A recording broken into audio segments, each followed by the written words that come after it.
So hi everyone, I'm Shane. I'm a UBC student. Kasim, you want to jump in? Yeah, and I'm Qasim. I'm a third-year student at the University of Alberta. And we're working on the automated JIT debugging agent, and we're under the mentorship of Philip and Raheel. For this presentation, we're going to be spending most of the time just trying to explain to you a problem that existed during JIT compiler debugging, and then why our tool is so useful to have. Okay. Just for some background, I'll explain what the JIT compiler is. The JIT compiler basically helps optimize Java applications by compiling bytecode into native machine code at runtime. Without the JIT compiler, the virtual machine has to interpret the code, which uses up a lot of CPU and memory resources. And also for OpenJ9, not every method is compiled. Instead, it keeps track of how many times a method is called. And once it reaches a certain invocation threshold, then that method is compiled. And later we'll talk about how that leads to non-determinism in testing stuff. Yeah, so the JVM, and by extension, the JIT compiler, is non-deterministic, and that's kind of the key problem we have to deal with. The reason it's non-deterministic, what that means is you can run the same code, but the output will be the same every time, but the way it runs will be different every single time. And the reason for that, there's a couple of reasons. One is that there's a garbage collector, as we know in Java, which will manage the memory, and it might do this differently every time depending on what other processes are being run on the machine or how much memory is available. So that can change every time. As Kasim mentioned, the JIT compiler will compile code when it's run a certain amount of times. So if the code appears a lot, it will be dealt with differently versus if it only appears a little bit. So there's a little bit more variety.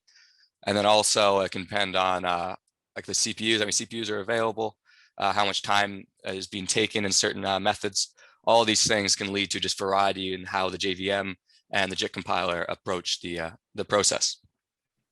Now, this is so important for us because if you imagine you're a JIT compiler developer, if a bug appears in your code, or if you have a bug, it's very hard to know when it will appear and when it won't, because you can run the same code, you can run the same test a million times. It might be in only one of those times that this certain case happens that causes the bug to appear. So you can imagine that's super frustrating. And on top of that, our mentors described a situation where a bug appeared, and so they wanted to trace the execution, get a log of the bug to see if they could find it. But even that process of adding the tracing adds a little more resource use and a little more time that it completely changes the compilation process. So even looking for the bug, even tracing a bug will cause the bug to disappear. And so you're faced with this very large and scary problem. So, so what we did during the code sprint was we started off by getting some background on what the problem was, what OpenJ9 is, and we also got set up with our virtual environments in order to like run these tests. And then we introduced an intermittent bug somewhere in the application, and we went through the procedures that our mentors helped us with to find out where the bug was and how often it would occur. So in this case, the bug would appear one every 3 times. And we found it by going through the compilation logs and going through the trace logs. And through this process, we kind of understood why we needed this tool. And later we'll introduce an easier way to do all this. So how did we actually approach finding the bug? The way, if you think of JIT compiling, the way it works is during the process, it'll take, say, there's 100 methods that it determines are useful to compile. So we'll take 100, there's 100 methods you can look at. So the bug might be in any one of those 100. But it's not just that.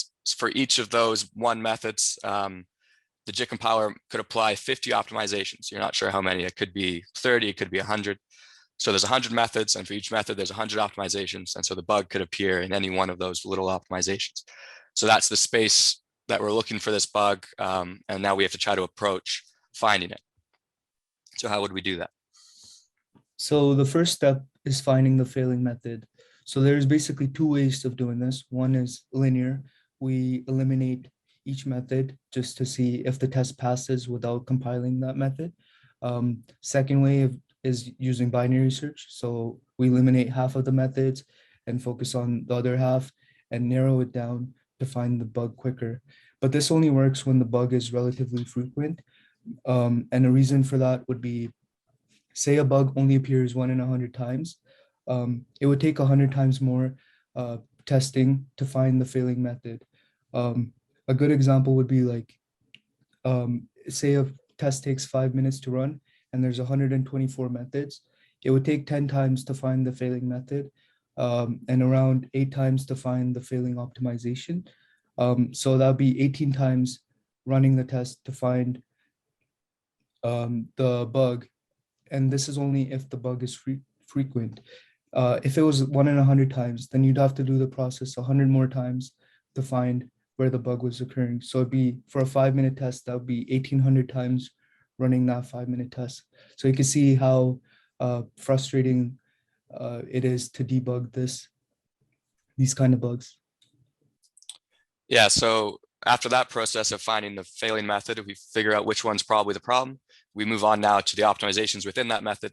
And luckily, we kind of use the same system. Now we take the optimizations and slowly take them away until the test pass, so we can find which optimization it is.